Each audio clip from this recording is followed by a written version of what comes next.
अध्यक्ष महोदय, ही लक्षवेधी महाराष्ट्रातील 13 जिल्ह्यातील पेशा क्षेत्रात कार्यरत असणाऱ्या मानधन तत्वावर उमेदवारांच्या दृष्टीने आणि महाराष्ट्रातील आदिवासीच्या कुटुंबाला न्याय देणारी लक्षवेधी आहे. अध्यक्ष महोदय, राज्य सरकारने ऑगस्ट 2023 व सप्टेंबर 2023 मध्ये सरळ सेवा पद्धतीने ऑनलाईन परीक्षा घेऊन पेशा व बिगर पेशा क्षेत्रातील उमेदवारांची निवड केली.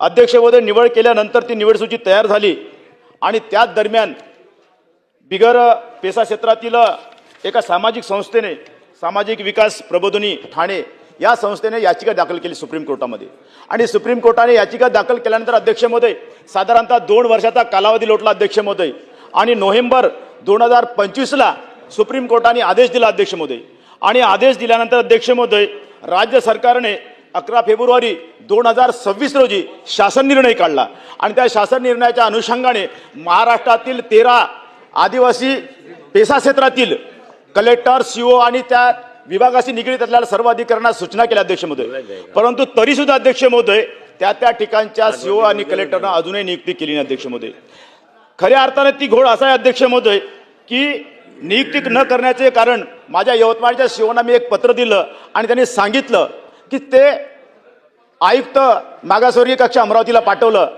आणि ते पत्र आता मी चेक केलं. अध्यक्ष महोदय की ते पत्र आता 6 मार्च 2023 रोजी सामान्य प्रशासन अवर सचिवांना पाठवलं. त्यामध्ये स्पष्ट सूचना दिल्या. अध्यक्ष महोदय की नवीन धोरणानुसार ज्या ठिकाणी 50% लोकसंख्या त्या ठिकाणी 50% रिझर्वेशन, ज्या ठिकाणी 25 ते 50% त्या ठिकाणी 50% रिझर्वेशन आणि ज्या ठिकाणी 0 ते 25% त्या ठिकाणी 25% रिझर्वेशन अशा स्पष्ट सूचना दिल्यानंतर सुद्धा मागासवर्गीय कक्षांना त्या ठिकाणी मुद्दाम म्हणून त्या ठिकाणी सांगितलं बिंदू नामावली चुकीची आहे आणि त्यामुळे ही भरती प्रक्रिया रेखटलेली आहे. आणि म्हणून अध्यक्ष महोदय माझी या ठिकाणी माननीय मंत्री महोदयांना विनंती आहे की ही चुकीचा जो 11 फेब्रुवारी 2026 जो GR आहे त्या GR मध्ये दुरुस्ती करणे गरजेचं. अध्यक्ष महोदय, माननीय मुख्यमंत्री महोदयांनी 5 सप्टेंबर 2025 रोजी सह्याद्री अतिगृहावर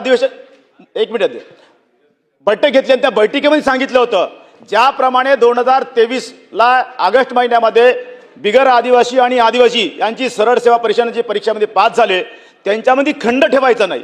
तरी सुद्धा आता नियुक्ती देत असताना अध्यक्ष महोदय अनेक अधिकारी त्यांना आत्ताच्या प्रमाणे नियुक्ती देतात. अध्यक्ष महोदय, त्यांच्या 3 वर्षाचा हा अन्याय. अध्यक्ष महोदय, आणि म्हणून माझी स्पेसिफिक मागणी आहे की आता नियुक्ती देत असताना त्या 3 वर्षापूर्वीचा जो नियुक्त दिनांक होता, जो मानधन तत्वावर होतं, तो नियुक्त दिनांक तो कायम करणार का, हा पहिला प्रश्न आहे. अध्यक्ष महोदय, दुसरी गोष्ट, या 11 फेब्रुवारी 2026च्या शासन निर्णयामध्ये स्वयंस्पष्ट दुरुस्ती करणार का, हा दुसरा प्रश्न. आणि तिसरा प्रश्न अध्यक्ष महोदय, राज्यातील 13 जिल्ह्यातील पेशा क्षेत्रात मागील 3 वर्षापासून मानधन तत्वावर कार्यरत असणाऱ्या आणि सुप्रीम कोर्टाच्या आदेशाप्रमाणे त्या सर्वच्या सर्व पात्र उमेदवारांना 7व्या वेतन आयोगानुसार आपण किती दिवसात कायम नियुक्ती देणार, हा माझा तिसरा प्रश्न आहे. धन्यवाद. नंतर विचारा. अध्यक्ष महोदय, सन्माननीय सदस्य राजू तोडसमजी यांनी अतिशय महत्त्वाचा प्रश्न या ठिकाणी उपस्थित केला आणि त्यांनी 3 प्रश्न या ठिकाणी मांडले. पहिला प्रश्न त्यांनी सांगितलं की नियुक्त दिनांक आपण त्यांच्या नियुक्तीचा कायम करणार का. तर अध्यक्ष महोदय, या उत्तरामध्येच आपण त्या ठिकाणी स्पष्ट केलेलं आहे. आपण जर शेवटच्या 2 ओळी वाचल्यात आपल्या लक्षात असेल, संबंधित उमेदवारांना गुणवत्तेवर नियुक्ती देण्यात येणार असल्याने उमेदवारांच्या सेवा ज्येष्ठतेवर कोणताही अन्याय होत नाही आणि तो करणार नाही.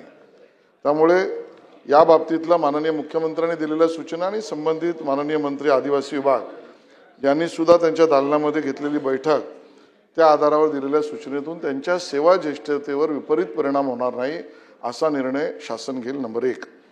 नंबर 2, यवतमाळ आणि तिथल्या असलेल्या मागासवर्गीय कक्ष याने बिंदू नामावलीच्या बाबतीमध्ये 11 फेब्रुवारी 2026 चा शासन निर्णय ज्या पद्धतीने इंटरप्रिट केला आणि त्याच्यात दुरुस्तीची आवश्यकता आहे ती दुरुस्ती करणार का, हा प्रश्न त्यांनी उपस्थित केला. खऱ्या अर्थाने बिंदू नामावलीची स्पष्टता 11 फेब्रुवारी 2026च्या शासन निर्णयामध्ये अतिशय सुस्पष्ट आहे. त्याच्यात काही इंटरप्रिटेशन करण्याचा भागच नाही आणि प्रशासनाचं मत आहे, त्यामुळे त्यात दुरुस्तीचा विषय नाही. तरीही सन्माननीय सदस्यांनी दिलेली माहिती खरी मानून संबंधित जिल्हाधिकाऱ्याला बोलवून संबंधित सदस्यांना बोलवून जर त्यातनं अन्याय होणार असेल तर सरकार त्यामध्ये अधिक स्पष्टता करण्याची भूमिका घेईल. आणि तिसरा मुद्दा, 3 वर्षातील मानधनावर ज्यांना आपण नियुक्ती दिली आहे त्या सगळ्यांच्या नियुक्त्या या कधीपर्यंत पूर्ण करणार? जेवढे लवकर आणि तातडीने करता येईल तेवढं करणार. सुधीर भाऊ.